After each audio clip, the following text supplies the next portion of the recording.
Hello students, welcome to my online classes. और आज के क्लास में हम पढ़ेंगे क्लास 9 का मैथ्स। क्लास 9 के मैथ्स का चैप्टर नंबर हम आज के डेट में 13 पढ़ेंगे। और 13 के चैप्टर का नाम है हमारे पास सरफेस एरिया एंड वॉल्यूम। ठीक है, तो वन बाय वन इसमें कुछ 13.1 से लेकर 13.8 तक का एक्सरसाइज है। वन बाय वन चैप्टर पर एक्सरसाइज बनाएंगे और उस एक्सरसाइज से पहले हम फॉर्मूला बताएंगे। ठीक है, तो सबसे पहले हम जब एक्सरसाइज 13.1 चालू करेंगे तो उसमें हमारे पास आएगा क्यूबॉइड एंड क्यूब के बारे में। सबसे पहले हमको पढ़ना होगा क्यूबॉइड एंड क्यूब। अब सबसे पहले ये जानना होगा कि क्यूबॉइड किस शेप को बोलते हैं। राइट है, तो जस्ट लाइक एक rectangular boxes, instrument box, pencil box, ये जस्ट लाइक एक डस्टर जो हम लोग रोज यूज कर रहे हैं, ये हमारा एक क्यूबॉइड का शेप है। ठीक है, क्यूबॉइड में हमारे पास लेंथ होता है, ब्रेथ होता है एंड हाइट होता है।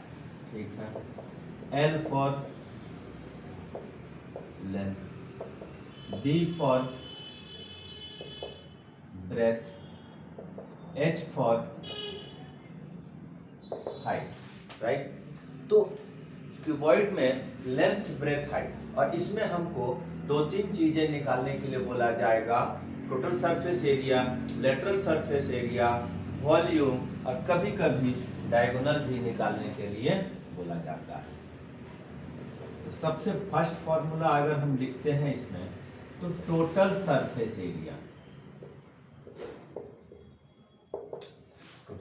एरिया, इसके लिए हमारा फॉर्मूला होता है 2 brackets LB BH and HL।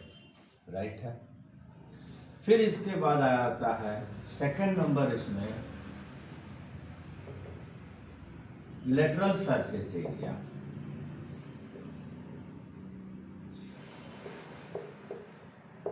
ठीक है, अब इसका फॉर्मूला होता है L plus B into H। ये दोनों का थोड़ा सा मतलब हम बता रहे हैं। टोटल सरफेस एरिया में ऑल फेसेस का एरिया आ जाएगा, लेकिन जब लेटरल सरफेस एरिया निकालेंगे तो अगर हमको इस तरह से रखा हुआ है तो लेटरल मतलब साइड का जितना भी फेस है उसका एरिया को लेटरल सरफेस एरिया बोलते हैं। उसमें टॉप एंड बॉटम माइनस हो जाता है। ठीक, इसमें एक थर्ड फॉर्मूला और है, और जिसका फॉर्मूला का है वॉल्यूम का। हालांकि 13.1 एक्सरसाइज में सरफेस एरिया से है क्वेश्चन, लेकिन वॉल्यूम का फॉर्मूला हम अभी ही बता दे रहे हैं, जो कि 13.5 में काम आएगा।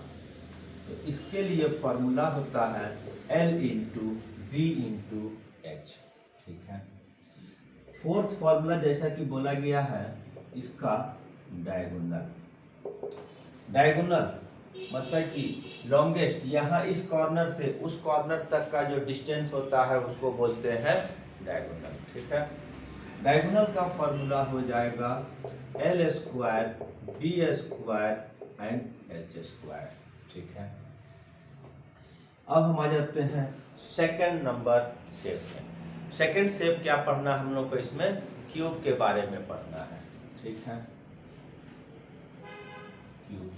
अब क्यूब का डिजाइन क्या होता है, जस्ट क्यूबॉइड की तरह का ही डिजाइन क्यूब होता है, लेकिन इसका ऑल साइड इक्वल होता है। इसमें हमारे पास लेंथ, ब्रेथ, हाइट अलग अलग है, लेकिन क्यूब डिजाइन वही होगा, लेकिन ऑल साइड इक्वल होगा। इस तरह का आएगा, इसमें ऑल साइड ए होता है। ठीक है, तो इसमें आएगा ईच साइड को हम A से रिप्रेजेंट किया जाता है। ठीक है, अब इसमें भी हमारा वही चारों फॉर्मूला आएगा। Total surface area first number में,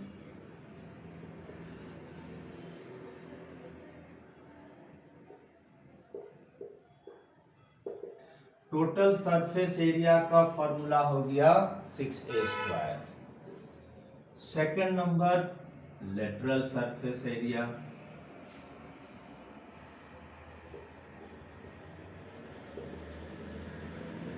फोर ए स्क्वायर, ठीक है।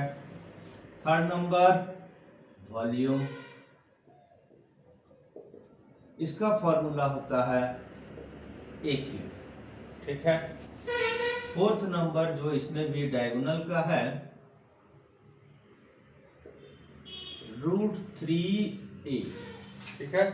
तो ये क्यूब एंड क्यूबॉइड का सारा फॉर्मूला हो गया, और इसको स्क्रीनशॉट लेकर आप लोग रख लीजिए, क्योंकि ये फॉर्मूला हमेशा काम आएगा, ठीक है। अब इसके बाद हम इसका एक्सरसाइज को बनाएंगे, ठीक है।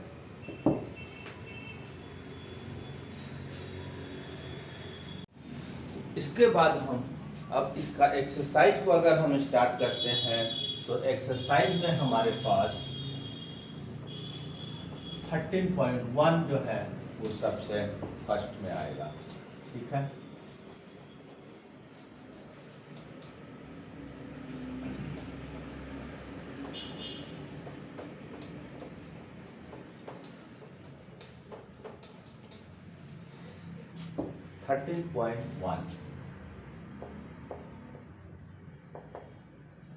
क्वेश्चन नंबर 1, इसमें फर्स्ट क्वेश्चन में हमारे पास दिया हुआ है a plastic box 1.5 metre long, 1.25 metre wide, 65 centimetre deep is to be made and it is required, it is open at the top. एक प्लास्टिक का बॉक्स बनाना है और जो 1.5 मीटर लॉन्ग है, 1.25 मीटर ब्रेथ का है और हाइट जिसका 65 सेंटीमीटर है।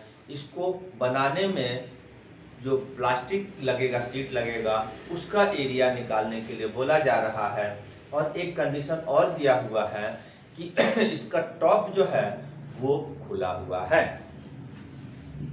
तो सबसे पहले जब हम देखते हैं तो लेंथ हमारे पास 1.5 मीटर है, ब्रेथ हमारे पास 1.25 मीटर है, हाइट 65 सेंटीमीटर है। अब इसमें एक चीज और ध्यान देना होगा, जब हम किसी भी क्वेश्चन को बनाएंगे तो यूनिट सभी का सेम होना चाहिए।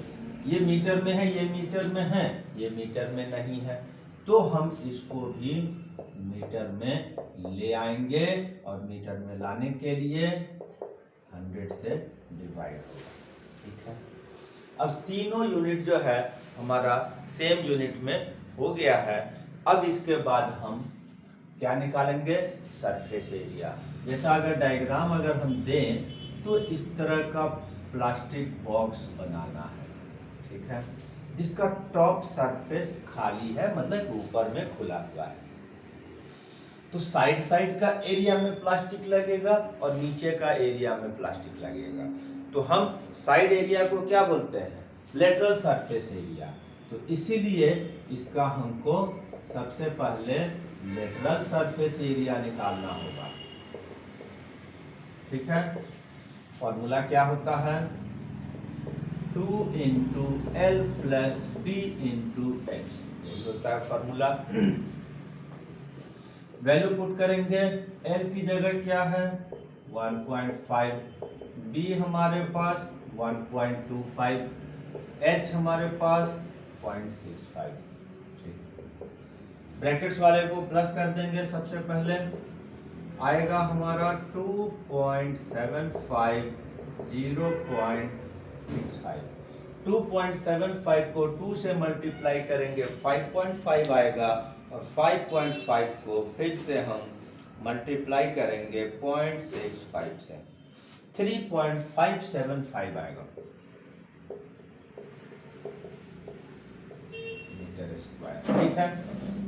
अब इसके बाद जैसे कि लेटरल सरफेस एरिया में प्लास्टिक लगेगा एंड बॉटम में प्लास्टिक लगेगा, तो बॉटम का एरिया निकाल लेंगे। एरिया ऑफ बॉटम का क्या फॉर्मूला होगा, क्योंकि वो एक रेक्टेंगल का शेप होगा, ठीक है, तो हम रेक्टेंगल का फॉर्मूला लगाएंगे। रेक्टेंगल का क्या फॉर्मूला होता है? Length into breadth. लेंथ हमारे पास क्या है? 1.5 और ये 1.25। ठीक है, अब इसके बाद इसको भी मल्टीप्लाई कर देंगे। 1.875 आएगा मीटर स्क्वायर। ठीक है, दोनों को ऐड कर देंगे तो बॉक्स बनाने में जितना प्लास्टिक शीट लगेगा उसका एरिया निकल जाएगा। ठीक है, total area of plastic sheet दोनों ऐड हो जाएगा 3.575 1.875 दोनों प्लस होगा और तब रिजल्ट कितना आएगा? 5.45 मीटर स्क्वायर। ठीक है, इसमें दो क्वेश्चन है। फर्स्ट पार्ट हमारा बन गया, बोला था एरिया ऑफ शीट रिक्वायर्ड निकालना है, वो 5.45 मीटर आ गया। अब सेकंड क्वेश्चन में बोल रहा है कि कॉस्ट ऑफ प्लास्टिक शीट निकालना है। अगर रेट जो है प्लास्टिक शीट का 20 रुपीज पर मीटर स्क्वायर है तो उसको भी निकाल देंगे। कैसे निकलेगा? Cost of plastic sheet equal to 5.45 into 20, ये आ जाएगा कितना? 190। तो इस तरह से रेट से मल्टीप्लाई कर देंगे तो हमारा कॉस्ट ऑफ प्लास्टिक शीट निकल जाएगा। ठीक है,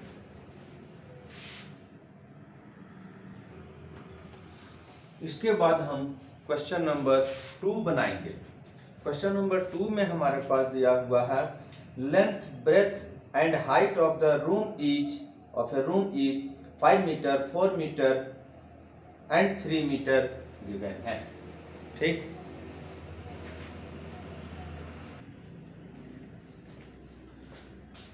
और इसमें length breadth height and of the room दिया हुआ है और निकालना है cost of white washing walls of the room and ceiling of the room at a rate of 7 rupees 50 paise पर मीटर स्क्वायर। ठीक है, तो सबसे पहले जो है हम डिटेल्स अगर नोट कर लेते हैं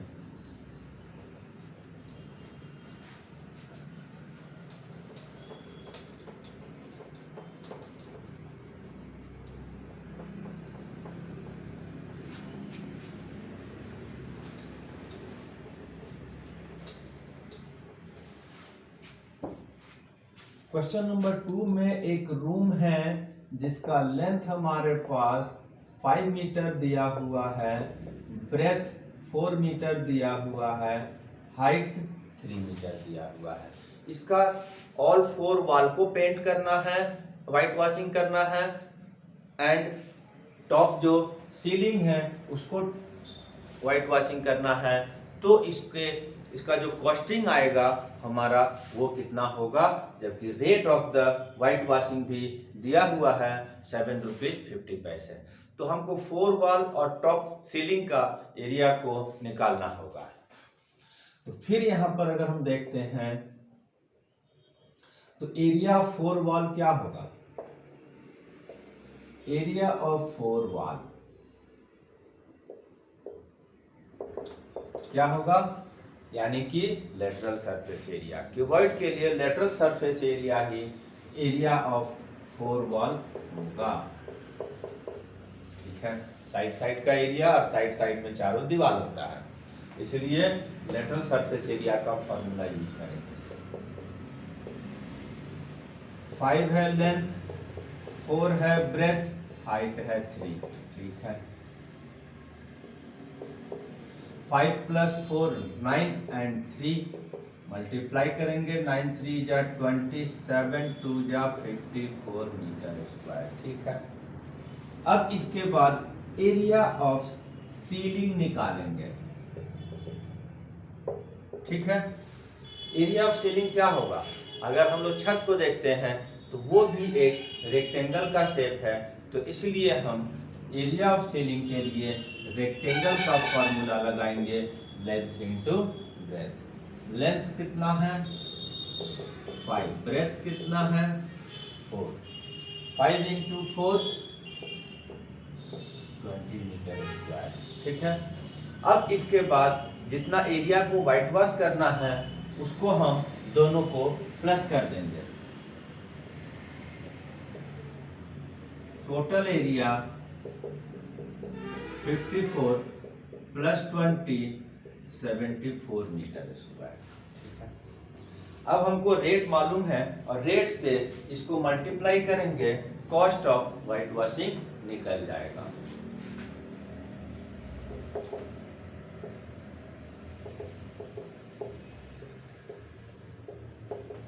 व्हाइट वॉशिंग, ठीक है। हमारे पास area of 4 wall plus ceiling equal to आया है 74 और इसको हम 7 रुपीज 50 पैसे से मल्टीप्लाई कर देंगे। आई थिंक 555 आएगा। ठीक है, कितना है 7.50 मल्टीप्लाई 74, 555 रुपीज आएगा। ये हमारा कॉस्ट ऑफ व्हाइट वॉशिंग हो गया, जो हमको चाहिए था निकल गया। ठीक है, इसके बाद हम क्वेश्चन नंबर 3 में आते हैं।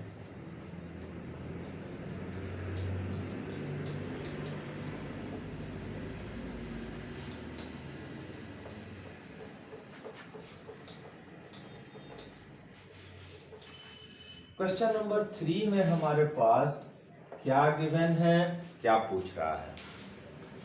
गिवन में है the floor of rectangular hall had perimeter 250। एक रेक्टेंगुलर हॉल है, ऑफ कोर्स उसका जो फ्लोर होगा वो रेक्टेंगुलर होगा और रेक्टेंगुलर हॉल का जो बेस है, जो रेक्टेंगुलर बेस है, फ्लोर है, उसका पेरीमीटर हमारे पास 250 मीटर दिया हुआ है।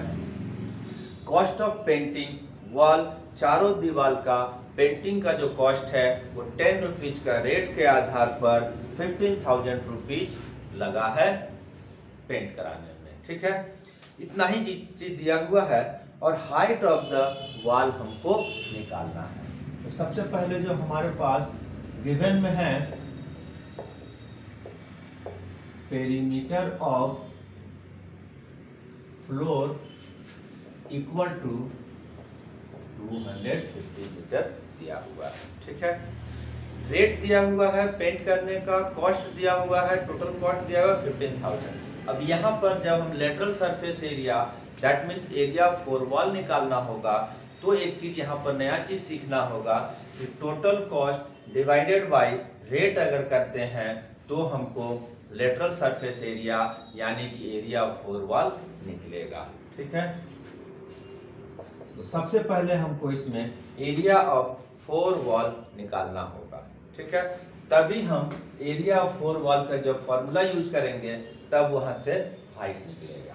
ठीक है, तो एरिया ऑफ 4 वॉल कितना है, एक फॉर्मूला यहाँ पर से बनता है और उसको हम लिख रहे हैं और हमेशा यही यूज होगा। टोटल कॉस्ट बाय रेट, जिस रेट से वो पेंट करने का रेट तय किया गया है। ठीक है, तो हमारे पास यहाँ पर 15,000 है कॉस्ट, रेट है 10 रुपीज, जीरो कैंसिल हो गया और हमारा 1500 मीटर स्क्वायर एरिया आ गया। क्या चीज का एरिया आ गया, एरिया ऑफ 4 वॉल। अब हमको चूंकि बेस का पेरीमीटर दिया हुआ है और हाइट को निकालना है तो हम एरिया ऑफ 4 वॉल का फॉर्मूला यूज करेंगे। ठीक है, एरिया ऑफ 4 वॉल क्या फॉर्मूला है, 2 into L plus B into H. ठीक है, जो वैल्यू हमारे पास गिवन है उसको हम पुट करते हैं, तो ये हमारे पास 1500 है और इधर से हमारे पास ना तो लेंथ है, ना ब्रेथ है, ना हाइट है, तीन चीजें गायब है, कैसे निकलेगा? तो यहाँ पर क्वेश्चन में माइन्यूट जो थिंग्स है वो हमारे पास दिया हुआ रहता है और वहां से कोई ट्रिक खोजना पड़ता है। तो अगर ध्यान देते हैं कि मेरे पास पेरीमीटर ऑफ द फ्लोर दिया हुआ है और पेरीमीटर ऑफ रेक्टेंगल का फॉर्मूला क्या होता है? 2 × L+B, ठीक है। तो ये कंप्लीट का वैल्यू हमारे पास 250 दिया हुआ है, जिसको कि हम पेरीमीटर भी बोलते हैं। तो ये पेरीमीटर इंटू H हो जाएगा। यहाँ पर से ट्रिक निकालना है और उसके आधार पर H बनेगा, ठीक है। तो फिर आगे स्टेप में अगर आते हैं तो 1500 पेरीमीटर हमारे पास 250 दिया हुआ है, H दिया हुआ है। सॉल्व करने वाला टर्म राइट में है तो पूरा उठाकर लेफ्ट लाएंगे, पूरा उठाकर राइट भेजेंगे, कोई चेंजेज नहीं होगा। अब यहां से हम H को जब निकालेंगे